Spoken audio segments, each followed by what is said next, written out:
But getting into the whole geopolitical realm, Mark Koernke in studio with us. Mark, good to have you here. Hey, nice to have you, Alex. You know what? It's always fun to be down here because down here in Texas, we know it's the big state and it's got big hearts and we've got big hospitality. That's exactly what we've seen all the while we've been here. We're down here going crazy, man. And getting hot, too, because, guys, you can fry out on the pavement right now. Not quite as much as Arizona, but it's getting close there. So we brought eggs, bacon, and if it's a little warmer here after 1, we'll do just fine. But, yeah, it's been a great time while we've been here. Appreciate it. And I want to say thank you to all the people who made it possible because, you know, we've been flying on the cuff. We haven't really set a schedule. Everybody that's needed us here, we've taken care of it. So, Mark, you're here in person. What has it been like in your life once you woke up to the New World Order in the late 80s and now, you know, being one of the leaders of the refounding of the Patriot community exploding in the 90s, being sent to prison on trumped-up charges with the police on their own squad car running off the road? I mean, it's been quite a saga for you, and I think it's just beginning.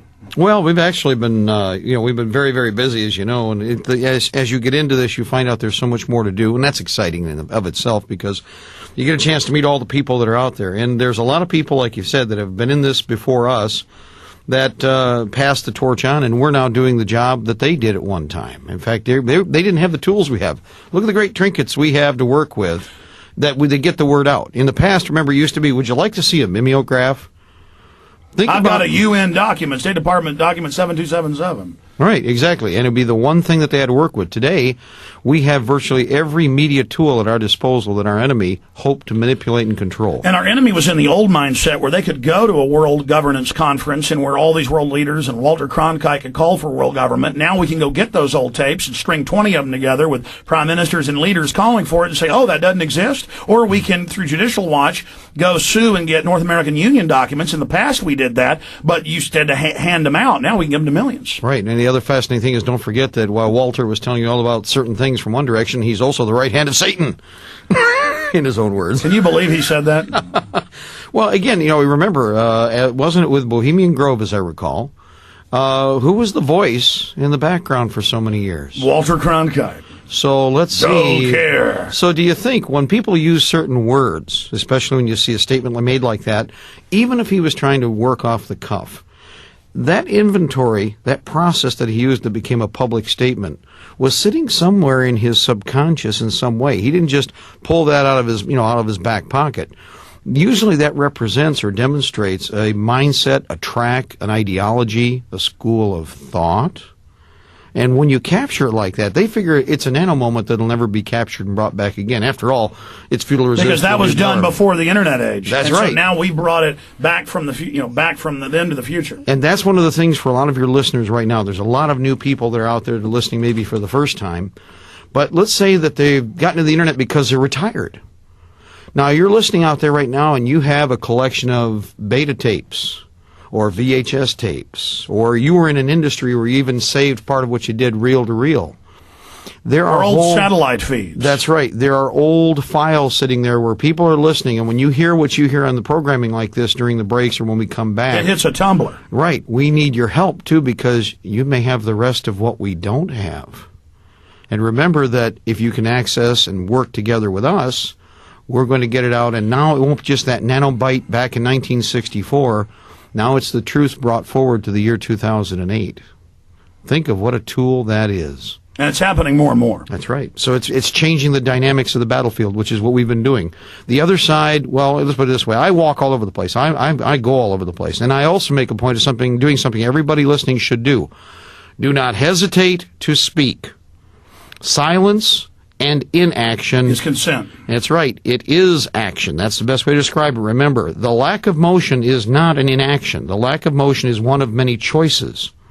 If you fail to move, your enemy can either two situations. You can stop the motion so that you allow your enemy to move into a position where you can attack them better, or if you fail to move and they're on the offensive, you simply become enveloped and overrun. Well, in this case, the whole idea, there's a lot of people out there with all this cool technology that they may have used in the past, and they're thinking, well, it's obsolete. I've got MP3, No. You have sound bites and you have bits of information and evidence that incriminate and demonstrate over and over again the true culpability of an enemy that we've been facing off and successfully working against. Think about what we've done in the last 20 years. Think about what we've done in the last 10 years.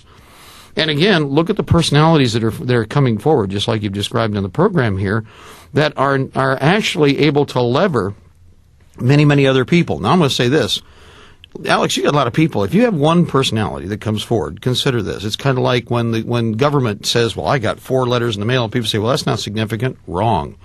The old formula was if they got 4 letters on a subject, they knew that so many 100,000 people were actually thinking the same thoughts. In every situation, just like with these personalities, if you're affecting 1 or 2 people that will more than willingly come forward and express their position, that means that there are hundreds, if not thousands of others that, given that final push, become part of the wave that supports your effort. And that's what's happening right now. That's what you're on the edge of. Most everybody can see this. They sense it, they feel it, they smell it, they touch it, they taste it. And that's where we are with why everybody must speak out. Don't worry about the character that was ridiculing you a year and a half ago. You know what he does now? He does this, Alex. He looks down at the ground. He'll look over anywhere, but he will not look at you when you're speaking. Well, that is the phenomenon now. Yes. But not just looking down. So many people where we planted those seeds. You know, in farming, you might have seeds from 2 years ago, 10 years ago, 6 years ago, that are called volunteers. They sprout up later, or they wash up underneath something and then wash back out. And that's the same thing. We've planted billions of seeds. Millions sprouted before. Now millions more are sprouting. And it's almost like we're putting, in the InfoWar, landmines out. But these landmines don't kill people. They unlock knock down walls. Exactly, in people's minds. And so now we have littered everything with these landmines. And it is unlocking people's minds. It is, the tumblers are unlocking, and they're remembering everything we told them, everything we said, and it's all happening. Exactly. And the most important thing is this is part of what is the first phase. For years I've argued it's not like you just walk up a series of steps. Each tier, first of all, you got to acknowledge the idea something's different, something's wrong with your environment. And so that's like pulling yourself up to the next step with virtually every ounce of energy you have in your body. You think, now I'm at the plateau where I can see everything. And what you see first is the next step. You realize as you've now opened your eyes, there's something else going on. Mark, what do you think we're going to see happen in the next 6 months, next year, next 2 years unfolding? I mean, give us your projection. Well, actually, again, we have the sliding timeline. Number one is we have Jorge Bush, the second, the best president Mexico has probably ever had and will.